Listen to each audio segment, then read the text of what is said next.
Okay, so welcome. We're going to specifically take a look at diagnostic data that we used to create open response items to bridge that unfinished learning. And I am Carol Treglio, and I'm the outreach facilitator at UCSD. I think this is my 4th or 5th year there. Before that, I taught many years in San Diego Unified. I was I worked at the office doing everything. So I did professional development, I did writing tests, I did the test analysis. They had me doing just about everything on the secondary level, and then went to the county and did some work with math and science teachers. And so as a teacher, I used MDTP every year. And I was a department chair as well, and I would have the department using the MDTP. So we used it extensively. At that point, it was quite a while ago, when I was in the classroom, it was paper and pencil. So I did not get the opportunity to use the great diagnostics that are now available online. So Pat, would you introduce yourself? Hi, I'm Pat King. I've taught math for 34 years at Holmes Junior High here in Davis. I've used the Math Diagnostic Testing Project materials throughout that time. And I was also able to work with MDTP for 15 summers as part of the summer work group. So I helped to write and to field test items. And I continue to work with MDTP now, as Carol does, as an outreach facilitator here in Northern California. So I'm based out of UC Davis. And our goal as facilitators is to be able to help teachers utilize all of the different MDTP resources that are available. So today we're happy to be able to bring to you the newest things that were worked on this summer. Mm-hmm. I'd also like to give a shout out to Deanna Khan, who works at the MDTP office at UCSD. Just give a wave, Deanna. There she go. And then Olympia, who is the outreach facilitator at UCLA. Okay, so let's get started. And hopefully this works. Okay, so that's not going to work. Okay. All right, so what we're going to do today is we're going to take a look at the formative constructive response items that are brand new. We worked on them in the summer for the first time, and so they're in pretty good form, but we won't know until we look at student work whether they actually work or not. And so we're going to take a look at the rationale for creating them, looking at why we thought it was necessary. And then we take a look at how the formative constructive response items kind of mirror, but are a little bit different from the written response items, even though they have some of the same format. And then as we go along, we're going to basically talk about how we might use them. And so Pat will go through a few, and I will basically we'll take a look at specific examples and how they relate to specific problems on the AMR test. And then how do you access them? And hopefully after we have gone through this and introduced this to you, hopefully you will find or think about possibly using them with your students, maybe post testing, post a regular testing, so that you can specifically look at those items where students may have had some things, but you weren't sure about what they were thinking and you really wanted to know a little bit more. Okay, so the formative constructive response items, they're administered after the students have taken the test and have engaged in some post-testing instruction. So they've had some intervention, and now you're going to basically give them a question or two to take a look at, to see if that the engagement or post-testing engagement really worked. And then they are aligned to specific problems. They're not aligned to every problem on the AMR test. And we'll talk a little bit about how that was designed. And then, and they really are designed to be a short, focused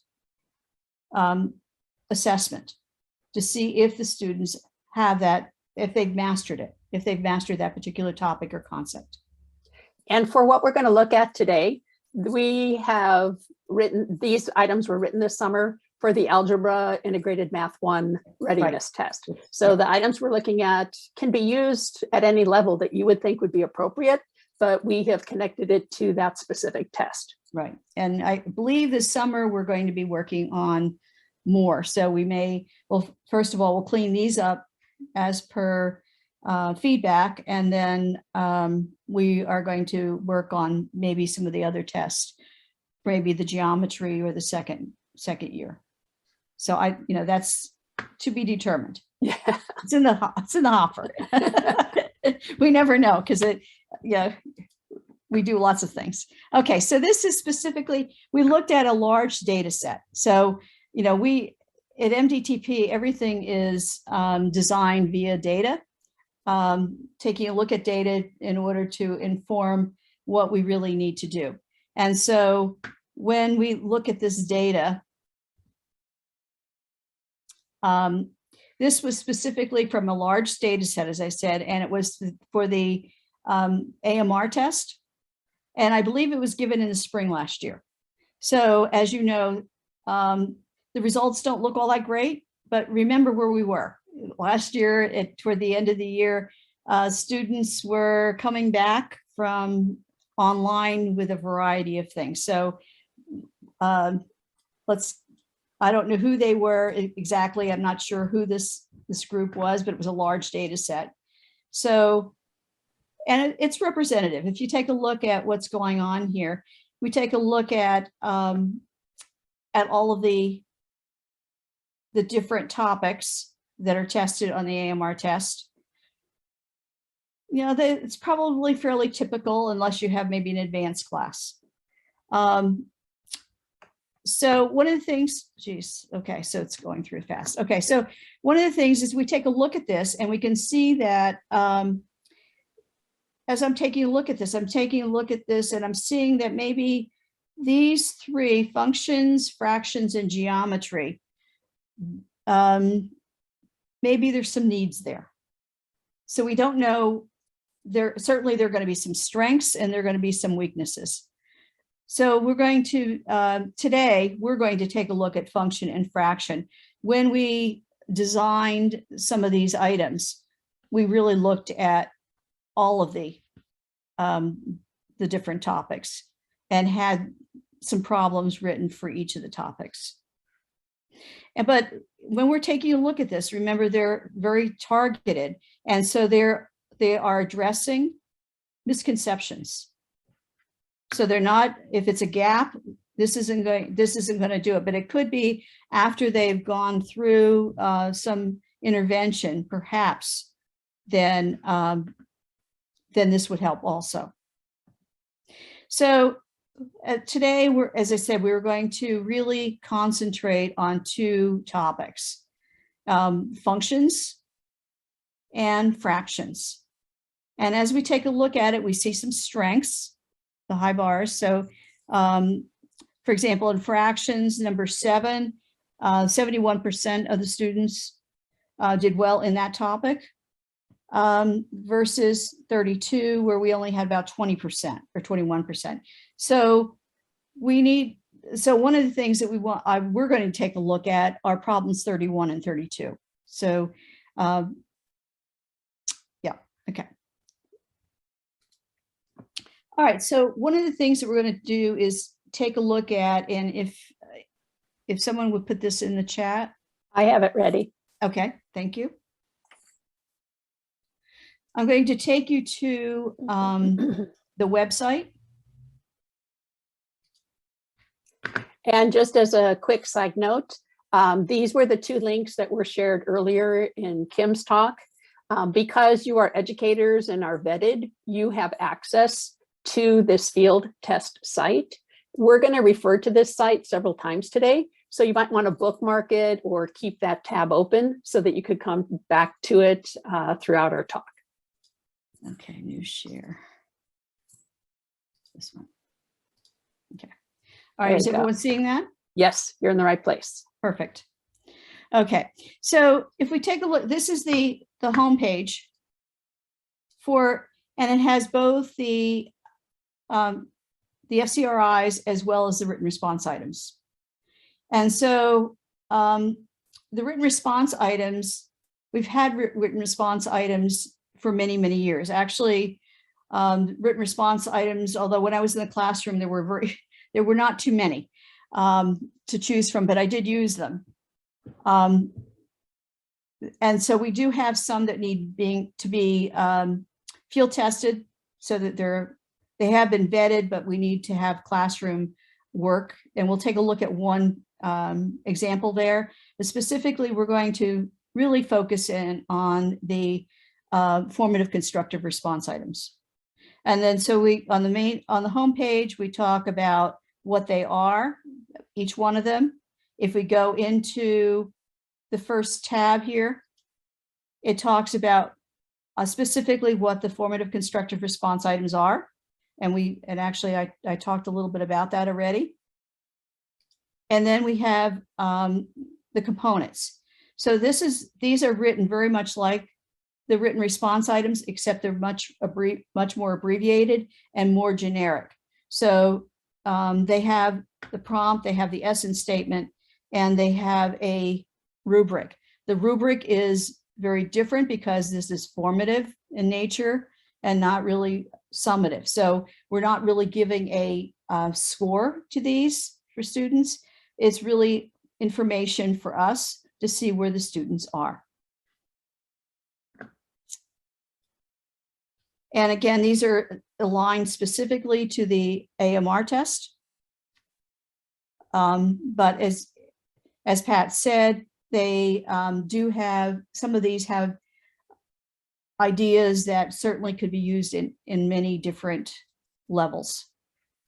So so what I would like you to do, hopefully everybody's there, I would like you to just go to the FCRIs for the AMR test, just here. I would like you to just kind of explore it for a minute or two. And then I will go into a couple of specifics.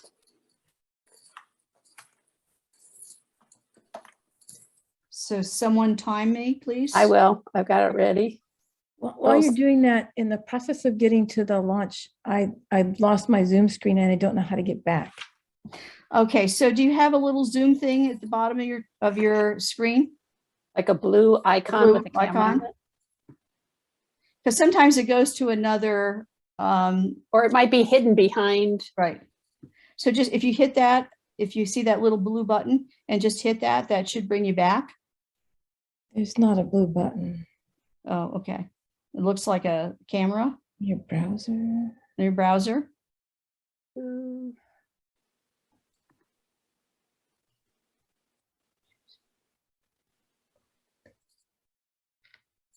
Okay, so could someone put the link in the chat? The Zoom link? Zoom link, yeah. Deanna or Olympia, could you maybe go there? I don't have that one handy. Yes, I can put that in the chat. Thanks. Thank you. Mm-hmm.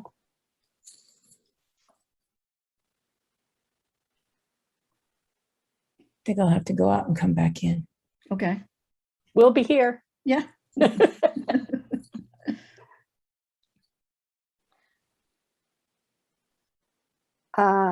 Actually, she needs the Zoom link, Olympia. Zoom, yeah.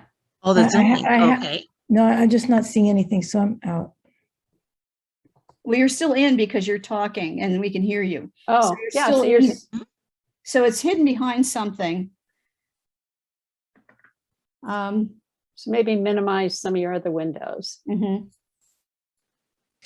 Also, if you're viewing it through the browser, sometimes the tab at the top will have like a red dot that Oh, says yeah. this is the one that's making sound. Thank If you're you. like me and have like 30 tabs. Yeah. Okay, yeah. That's my problem too. And then you can't find things, right? But I find that sometimes it goes to, I have a Mac, and so it sometimes goes to a whole different screen. And so then I can never find it. So if Yeah, I, the different workspace, which Yes. I guess if I knew how to use that would be helpful, but instead I just lose things. So Yeah. I hear you. All right, Carol, you got about another minute. Okay. You might want to. Yes, I will. Yeah. No, what you might want to do is point out some of the features. Yes, that's where Yeah. I was going. Thank you. Yeah. Okay, so notice that, okay, so there are jump to topics. Notice that there are all the topics from the AMR test here.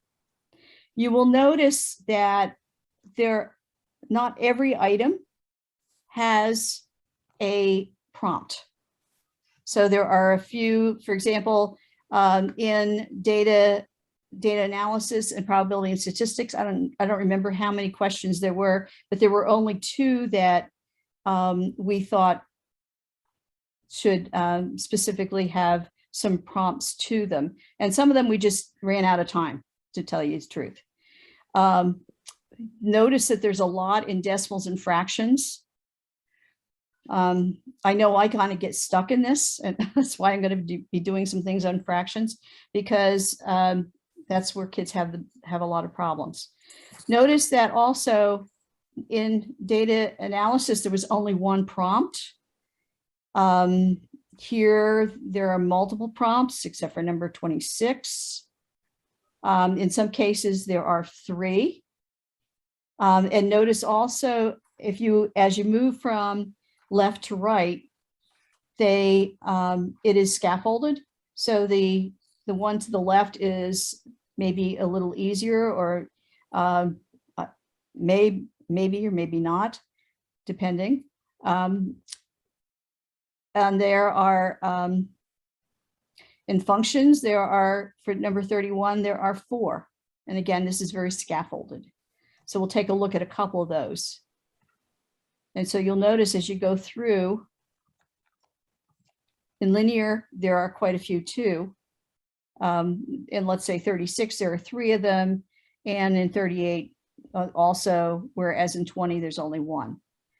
So take a look at that, and notice that there's also, if you're looking at my screen here, you'll notice that some of them are in red and some of them are in blue.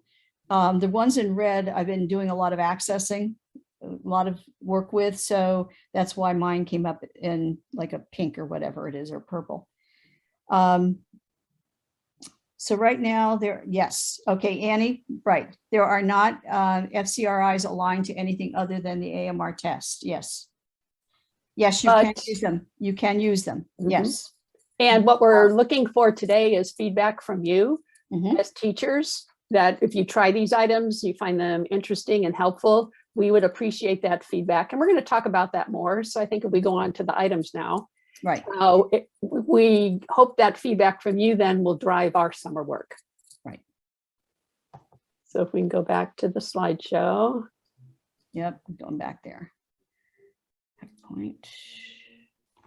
This is this one. Okay. All right. Is it here? Do you see it? Yes.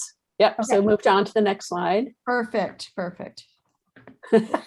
As we navigate together as a team here. I know. It takes a village. Yeah. Okay. So, all right. So today, right. Today what we're going to do is to focus which problems we're going to look at. We're going to begin by looking at the distractor data so we can dive more deeply into misconceptions, which is how the summer team decided to write these items. So Kim showed this slide earlier, and she mentioned clearly that you could identify strengths. Carol, if you could hit your bar to, there we There go. it is. Okay. What we're going to focus on today is unfinished learning. And again, as she mentioned earlier, by looking at particular distractors, we want to be able to pick those misconceptions and focus your teaching time and your strategies on those particular misconceptions. So if we can go on to the next slide. Thank you. So when we look at the field test items today, we're going to look at 3 or 4 of them in detail. We're going to ask you as teachers to focus on what positives do you see in the particular assessment item. And so again, if you'd like to make a note of things that you think would be helpful to you as a teacher, how could that be useful in your teaching practice? Keeping in mind that these are intended to be a formative assessment. So they're going to be quick, they're going to be checks for understanding. And think about when you might use the item in your teaching practice. So again, these items are new to us this summer. Maybe this would be an item that you would use as an exit ticket. These are not intended to be graded or scored. We would expect you to look at the student work and it would tell you information to inform your next steps. Maybe these prompts become a my favorite no prompt, because these again are written responses. So you'll be looking for student work, something to again focus on a particular topic and a particular misconception. Maybe this becomes an individual check for understanding that you use with the student after you've worked with them. So one of the things we're hoping you'll share with us is if you use some of these items later on in the session today, we're going to hope that you share that information to guide our work again during the summer. Next slide. So we're going to begin with functions. This is question number 31, again, from the Algebra Integrated Math 1 Readiness Test. I'm going to pause for a minute so that you could look at the item and look at the options.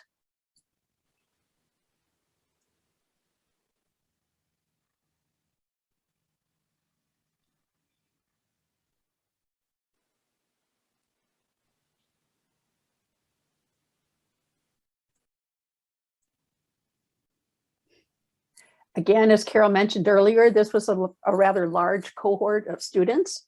Looking at the screen, D is the correct option. That was chosen by 17% of the students in this cohort. As we look again at the information at the bottom, 6% of the students omitted it. So again, not a big gap. We're assuming that students agreed not to guess, because that's part of our instructions at the beginning of the test. 19% of the students didn't see the item, but again, in a large cohort, this might have led to where students dropped out of the test. But what I'd like you to do now is to look at options A, particularly B and C. Notice that B and C drew a lot of the students. And I'd like you to take a minute and perhaps type in the chat what misconception is identified by the students who chose B and the students who chose C. As a teacher, what do you think those choices are telling you about the students' misunderstandings?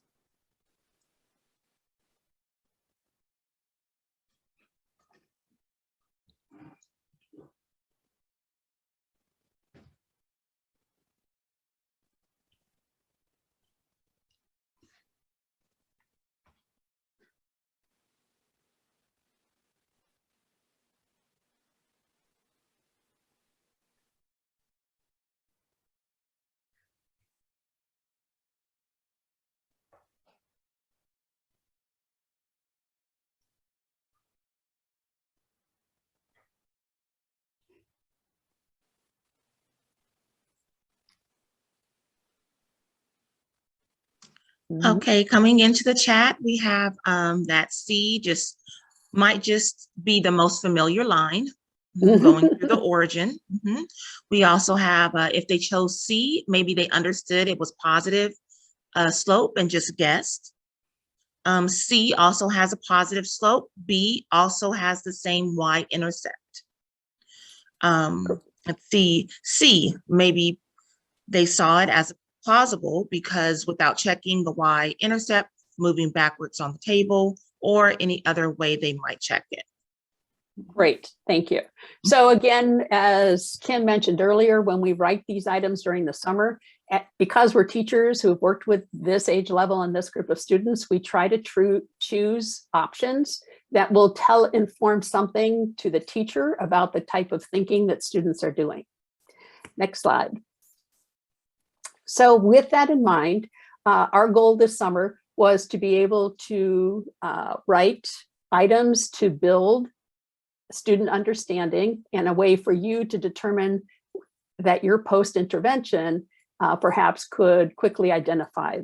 This particular item is the third of 4 available prompts that deal with functions and graphing. In this particular item, there are 2 items before this which deal with just the concept of slope. There's another item that deals just with the concept of the y-intercept.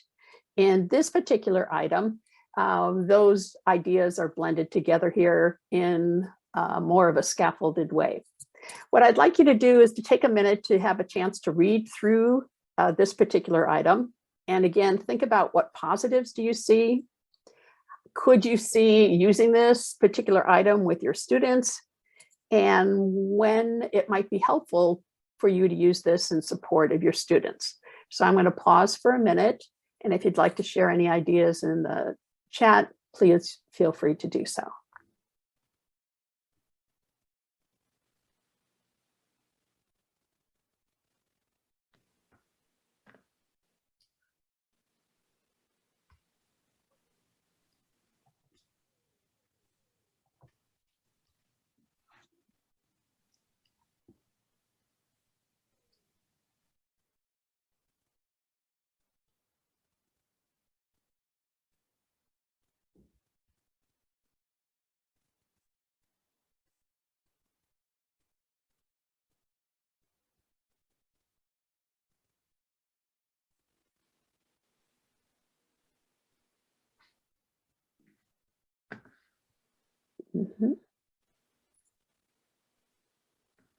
So thank you, Monica. That's one of our goals as we write these items. Again, we want to see the student responses, but the intent behind these are so that there's scaffolding to help students share their work in hopefully multiple ways.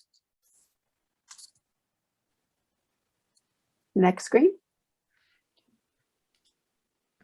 Each of these items come with an essence statement, and in the essence statement, we share what the author's vision was when the item was written. We also list possible student strategies, again, that we think we'll see from student work. Again, these are written in the summer, so we would appreciate feedback from you, again, in what you would actually see students produce. There's also a general and a specific rubric for each item. Now, these particular items, again, were not intended to be a graded activity, but hopefully something that you could use to show that, for you to judge whether the students demonstrated understanding. Our hope is that if you take a look at these items and use them with your students, you would provide feedback to us about the student work itself, whether this essence statement meets the vision or the expectations you had from what you wanted this item to produce with your students, and also to know if it was helpful to you as a teacher to provide information about student understanding. Before we go to the next slide, we have one additional comment in the chat. Yes, good. One misconception that Alban has been seeing a lot this year is with students plotting a single point using the X value as the X-intercept and then the Y value as the Y-intercept and trying to make a line. I think that's very common.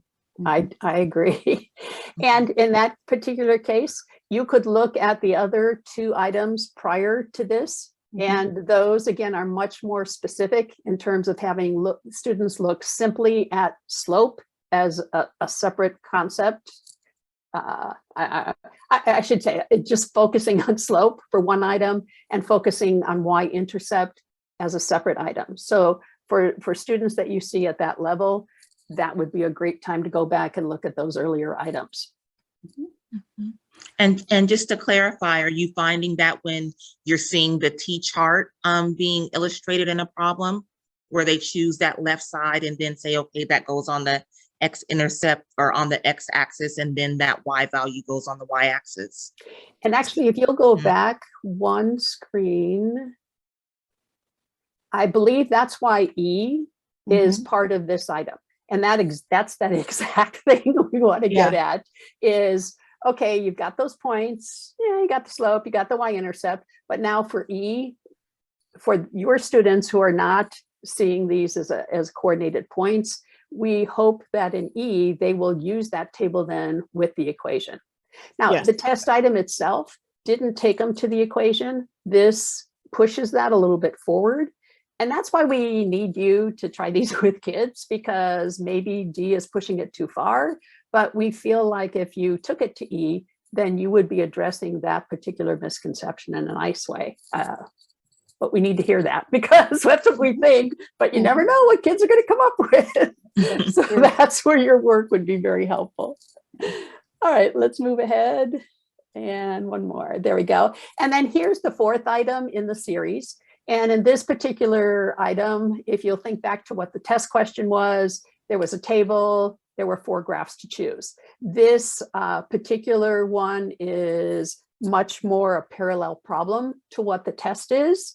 It's somewhat scaffolded in that it's just asking students to provide justification for why they chose each item. But again, you would determine whether it's appropriate to just jump in at this point or do any of the prior ones. Every item that we have so far in the FCRI bank have an essence statement and have a rubric. Thank you. Next. Okay, so now again, we took a look at a large data set, and I'm going to take us through some fractions. Again, I kind of get stuck in fractions. I don't know why. As a teacher, I never really understood why kids had trouble with fractions, but I knew they did. So this is very helpful to kind of figure out where it is that they're having the most difficulty. So this was problem or question number 32. So what I would like you to do is to take a look at A was the correct response. 32 was kind of late in the test, so 20% did not get there. So that tells us something. But what I'd like you to do is take a look at the responses, B, C, and D, and see if you can figure out what misconceptions.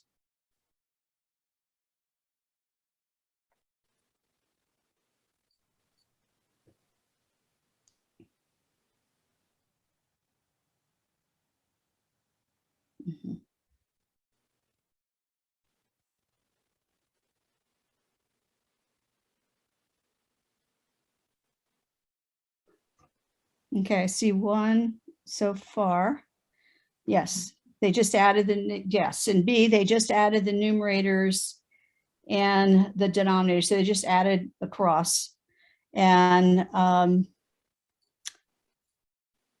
so that's the basically the unshaded, but you wanted the shaded portion, so they needed to do a subtraction.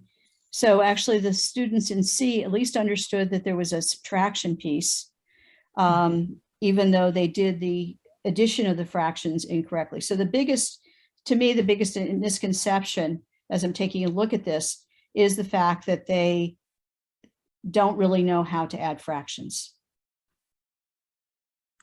And I see this all the way through. So, and Kim talked about a little bit about that too, is that even in kids that are preparing or that are UCSD, that have made the cut for UCSD, they still have that difficulty. And D, yeah, they added, and how many students go ahead and do a calculation and then don't finish the problem? And that I see that in D. So this is the constructed response item that we constructed for that particular prompt, and this is a parallel problem. So what I'd like you to do is just take a look at it and actually kind of go through it.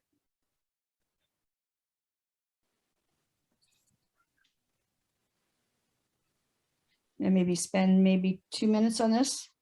I'll do a timer. Okay, thank you.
Okay, any 30 comments? seconds. Okay.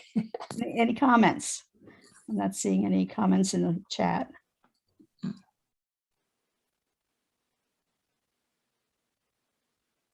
I'm going to just point out part B. I particularly enjoy in asking students, does this make sense? When you Right. look at the picture, does it make sense that that could be 3/9? I mean, I like that part of it. Yeah. So actually, as you go through, A and B are very scaffolded. What happens with C? Are there any comments about C? I don't know if people got time to do that part. So Okay. yeah. C kind of gets us to that comparing the fractions from before. Right. So it's not just, what I like about it is it's not just putting them in order, but it's actually taking an even finer tooth of which one's closer to the value. Right. So, And then explaining it. So this actually just, it jumps up. And again, this would be something that might require, if we take a look at it, it might require maybe a little bit more scaffolding. Again, one of the things that we need when because we've written these, we had a good time writing them, but writing math teachers in the summer. Yeah, math. But yeah, so I mean, the other piece to this is that we don't know what students will respond. And so when we wrote and this is the essence statement, when we wrote the essence statement, it's basically what we think they could possibly say. We don't know. They could do lots of different things. They could possibly do pictures, or they could do lots of things to show that they know what's going on. So, but basically it's that idea of adding, but then, okay, so now we have some stuff that's left over. Is what's left over, is that closer to 1/4 or 1/3? And then justify. So maybe part C should be 2 parts. I'm not sure. But you know, that's something we won't know until we get feedback from people in the field, because it's just a guess. Okay, and so here's another one. This one is actually the third of the fourth prompt. And so what this does is actually goes from adding 2 fractions to adding 3, and actually then going through the process of taking the first 2 and then adding the third, or any combination of that. And so they're using basically associative property as well as addition of fractions. Okay, so they could use any two lengths here and then show their reasoning, and then again, looking at estimation, which is another piece to this one, which again helps students understand where they are, and then adding the third length. To find Another it nice permanent. thing about this item is now they're seeing fractions in a very different context. Right. So they're still using the skill, but in a different way as they look at perimeter. And so we had fun writing parallel problems, trying to think about how they might be used in context. Okay, so if we go back to the field test site, and I'll just take, you don't necessarily need to do that right now, but what we're going to now take a look at is a written response item, which is kind of closely aligned to that question 32. So here's the prompt. I want you to take a look at it. Are you going to show them where to find this? It's back on the, I did, on the previous, Oh, okay. okay. It's back here? Okay, good. I put the link in there so they know it's a different tab. Yes. Okay, Okay, so this, what we're looking at now is the written response item. good. So that, yeah, there's two tabs. And again, this entire site is all the field test. Right.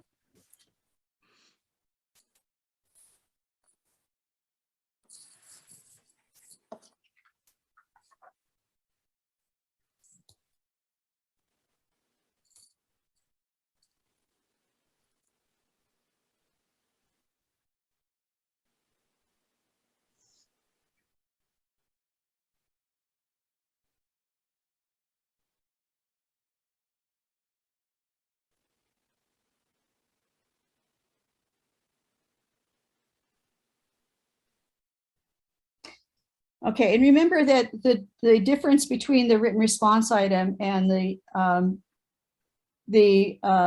FCRIs is that the FCRIs are meant for a short period of time, for 5 to 15 minutes in the class. Maybe it could be at the beginning of the class period after you've gone through some pieces to see if they're ready for your whatever you're dealing with that day. It could be you've done a little mini lesson and now you're taking a look at results somewhere in the lesson, or it could be an exit slip. But this is not, a written response item is not intended that way. It's intended for classroom work where you have the students respond. They could score each other's papers. There could be there will be discussion, hopefully discussion about the prompt in class, and it's graded. So these do have rubrics that have scores. Any comments about this particular prompt? I think in the chat, we have that B might be understood more easily in the sense that students would divide into 8 pieces because they are told to. For A, students might often divide into 3 pieces because that is the number shown. Mm-hmm. Right, yes. That's a good point. That's a really good point. And so then thinking about how much she gets for her. So it's again, basically thinking about, it's a subtraction of fractions. So it's again, that whole piece of fraction. And then in C, taking a look at, well, if you subtract, well, the other piece too is in A, hopefully she sees that it should be divided into 4 pieces, but you know, I would imagine that there will be many students who divide it into 3. Versus giving each one of the 3 friends 1/8 of a piece. And so then comparing. And so the rubric then, this is the essence statement, and you'll notice that the essence statement is much more specific. And again, because these are written response items, when you use these items, if you're going to provide feedback to us, it would be very helpful for us to see student work, because then we would rewrite this over the summer to represent what students show. Right. So if you find that your students are doing this with a tape diagram, if they're drawing a picture, it would be good to see student work because again, this original document was written by math teachers. Your contribution of the student work would help a great deal with looking at examples here. Right. It will only be really valid Mhm. once we have student work. And that's true for both the FCRIs and the written response items.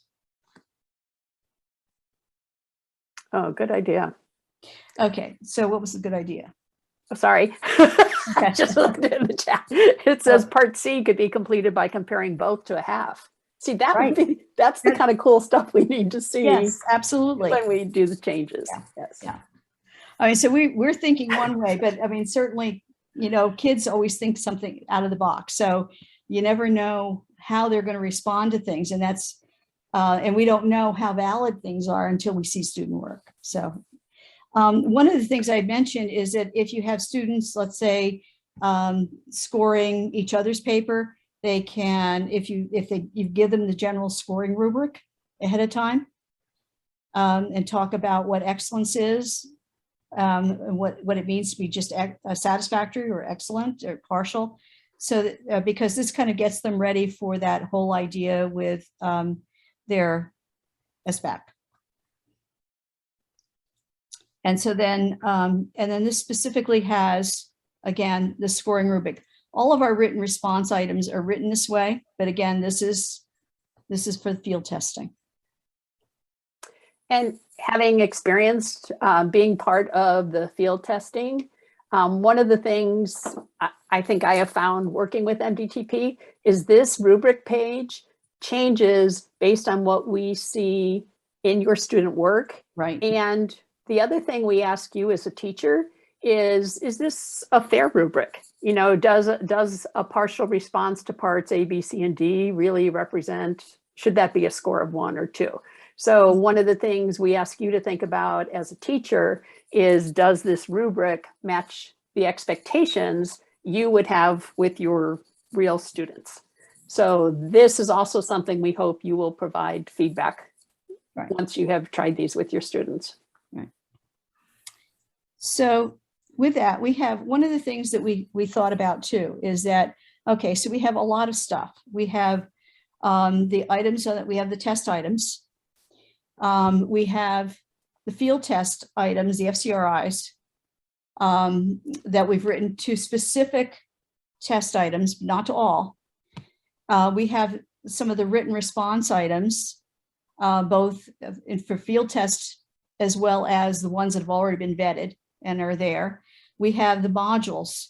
And so we thought, gee, we need to see if there's some sort of correlation. So actually, we got together and we worked on this. And so Pat's going to take you through the tool. And as someone asked earlier, right now it's just for this AMR test. But if there is interest and feedback, again, this would help focus some of our summer work then to look at other tests. So as you provide feedback today, let us know what test you think this might be helpful for, and we will continue with that. And let's see, I think you need to do a new share. We do? Okay.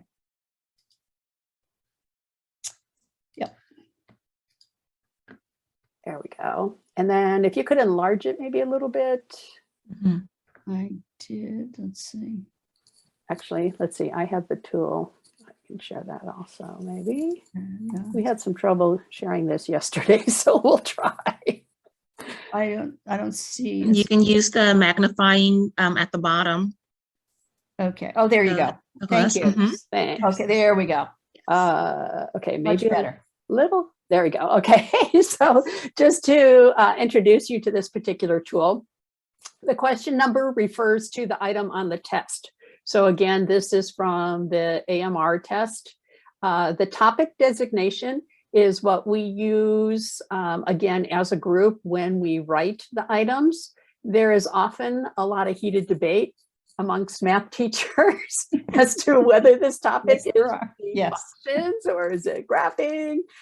So please do not hold us to any. Yeah, that's out of our control. That's out of our control. Those topics are debated. However, the question description, again, will give you a brief summary of what the item objective was itself. We also have gone in and looked at the item and looked at where it appears in the Common Core standards, so that if you need to do some documentation or correlations of your own within your district, those standards are there for you to use. Again, notice that this is the Algebra Integrated Math 1 Readiness. So notice there are items here from 5th, 6th, 7th, 8th algebra, because again, the concept when we write these tests is we want to know when they come into the course, what readiness skills are they bringing with them that we as algebra teachers expect to see when we work with the students. As Kim mentioned earlier, there are modules and lessons that have been written to target specific skills. Now, the modules and lessons were originally written to meet students entering a pre-calculus or a math analysis class. But as she pointed out earlier, a lot of those skills start back in 5th grade or 6th grade or 7th grade. So the modules start at a more fundamental conceptual level, but then it also can take students in high school courses as well. So the modules and lessons are available at the website. Anyone can have access to those modules and lessons, parents, tutors, they're under resources, and anyone can access those. The next column, the WRI, is the written response items. And these are items that have actually been vetted with teachers, with students, and have come back to the committee and has been rewritten and field tested again to be sure that they work well with students. And as you look at that list, if you'll just buzz down to item 31, which is what we used for functions. Thank you. So item 31, if you'll recall, was where we started with functions. It was identifying the graphical representation given a table. There's the standard. Notice there are a couple of modules and lessons that will reinforce that concept. And then there are also a written response item that I have used with my students. We'll take a look at that in just a minute. But then notice that the field test items are also in that next column. So those, again, are ones that we've looked at 2 of those today, but there are 4 altogether. Mhm. So as an example of a completed written response, if you go to the next slide. I was just reading. I was Before just going to the reading- next slide, we have a couple of questions in the chat. Can we Yes. access this document for any readiness test? You can use this as you take a look at the particular item. It may be relevant to what you're teaching. So certainly you can use you can use it. But this is specific to the AMR test. But I don't a lot think of- we've published the other ones yet. No, we don't have them yet. So we don't have, let's say, the geometry readiness or the other tests. We have not done a correlation like this. We have not written test item or FCRIs to any other test yet. That's coming in the summer. Okay. But that's a good thing to share in the chat, that there's Yes. interest in doing this, because again, we are a responsive organization. And if there's information that would help you in your teaching practices that connect to our testing, we are happy to do that. And we're beginning to do this we have looked at the modules and the written response items. But I don't know that we've correlated them to any of the items of the test. We may have done some of that. And I know that some of the items I started looking at the items with respect to, where they may also, the same content might come up in other tests. But that's just, again, that's work in progress. So the comment that I'm seeing here from Annie is that it would be helpful to have this with 6th through 8th grade. Yes. People look through that. And we have written response items that would be appropriate. But again, notice that column is not filled because there's certain topics that lend themselves to written response and others not as much. Right. So again, if you'll go to the next slide. Okay, where's the thing? Oh, I need to go to new share. Sorry. But I am going to make a note for summer. Yes. Okay, so I need to go back here. I don't know how we'd share it though. I guess it could be on the website. What's that? About that. Well, we'll have to talk about that. Is how we would disseminate it and whatnot. Yeah, I don't know. I mean, it's just again, this was work that we just kind of thought about. Yeah. After the FCRIs were written and we had all those, then we said, oh, well, maybe we should correlate.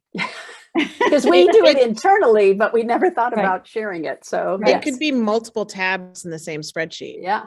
Yes. Well, That's a I mean, good there idea. there really are, but we have it. I mean, we're just looking at the one because this is the one that we've done most work on. So we start here and then we'll go. I don't know. We have a summer project. We have summer and during the year projects too. Oh, yeah, for us. It's year round. It's There you go. All right, projects. next slide. And then- So this problem here in particular now, this is a written response item that I've used this with my kids over a number of years. I like this item a lot in terms of it being a problem that's intended to take a little, it's not a quick item. It takes a little bit of time with students. It wouldn't be a full period. I often have used this after SBAC testing when we are kind of summarizing, okay, what are all the things that we've done during the school year? This particular item, we learned after we field tested it, that it was helpful if students had access to a straight edge because we're asking them to interpret a scatter plot in terms of using it to estimate both from the x-axis and the y-axis. We take, actually we have until 11:45. 45. Yes, we have more time. So then we ask students to interpret, again, the heights on the graph itself. When I would use this, my students were familiar with y equals mx plus b, so they would be able to do D. But E is where I found this to be a really rich item because it asks students that, in D, they're feeling quite full of themselves because they know how to write the equation of a line. And then they get to E, and it's like, oh yeah, I know, I'll just plug these numbers in. And now it's like, well, if you extend this line, could it be used to predict his height? So, and explain your answer. So this always leads to a good class conversation. Now, because it's a written response, I did score these. They're pretty quick to score because you're just using, a score of 0 to 4. I would hand them back to my students and then we would have, conversations again as example of what's a complete response. And as Carol mentioned earlier, this could also be a good thing to do before SBAC testing or before your final exam if you have written responses on your final exam. But then again, this item changed based on teachers who field tested. What I like also about this item is the fact that you have a scatter plot. Mm-hmm.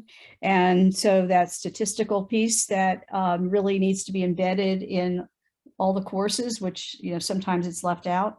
It's kind of nice because in the 8th grade program, they are supposed to take a look at scatter plots and consider informally the line of best fit kind of thing. Mm-hmm. So Mm-hmm. this is a really rich, nice problem. Good. So I again, good one.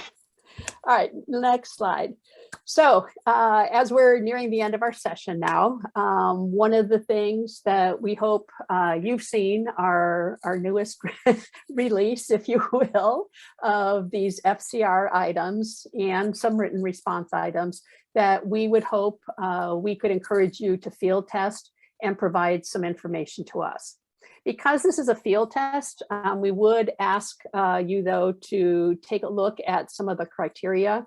This page, by the way, is from the home page at the link that you currently have. So you don't need to take any notes here. It's on the home page itself.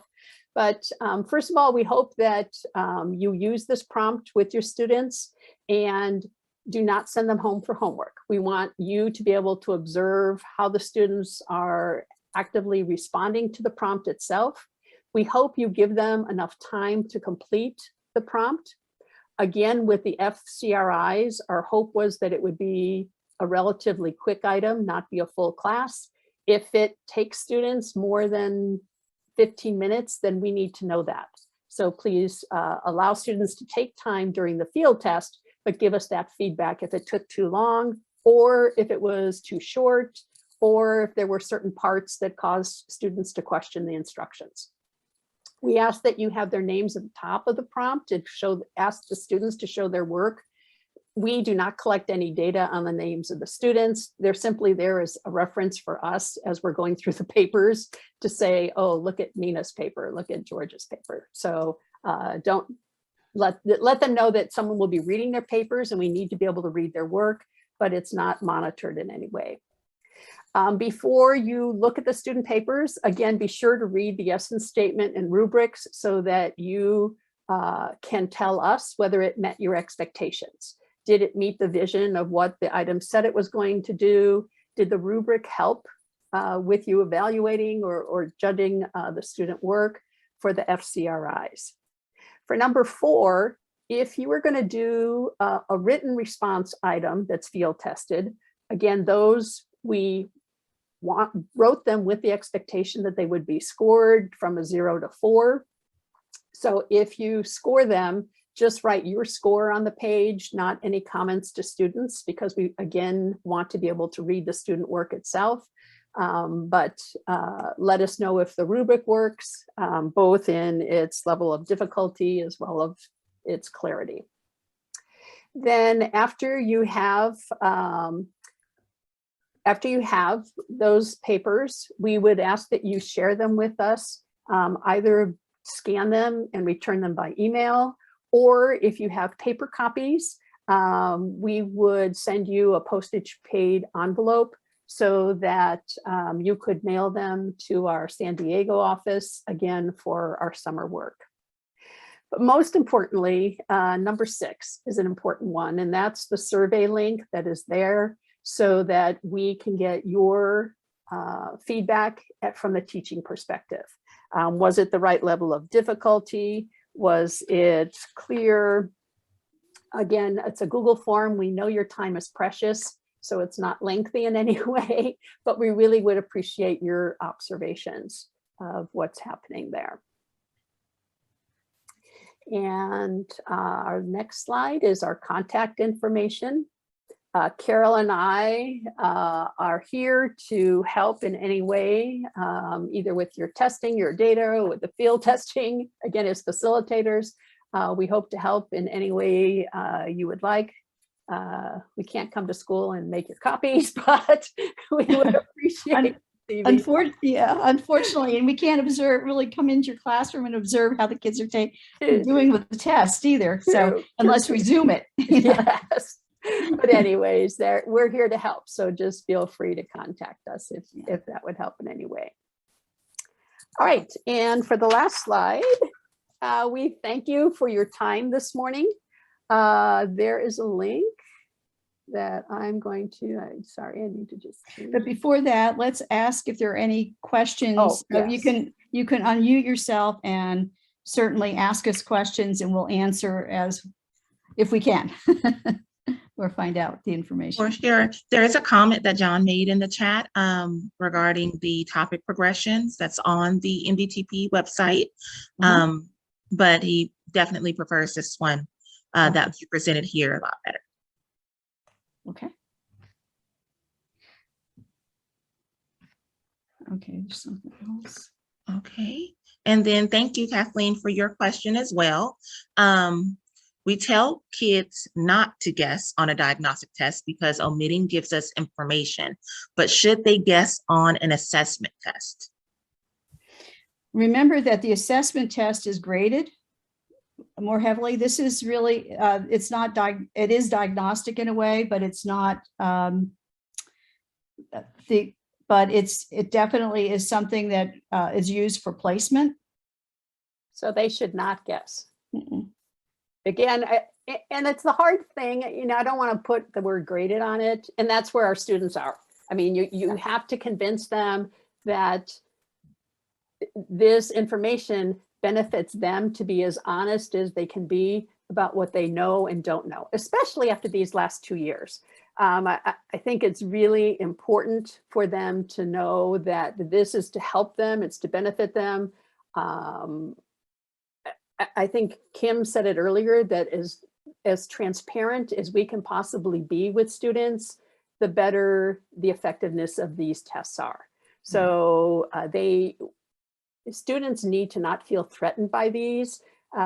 Kim said earlier, you know, I don't want to use the P word of placement, because that puts a weight on the students that's really, we went through and removed the word P from the P word from all of our documents. So students would feel more free to be honest about what they knew and didn't know. Right.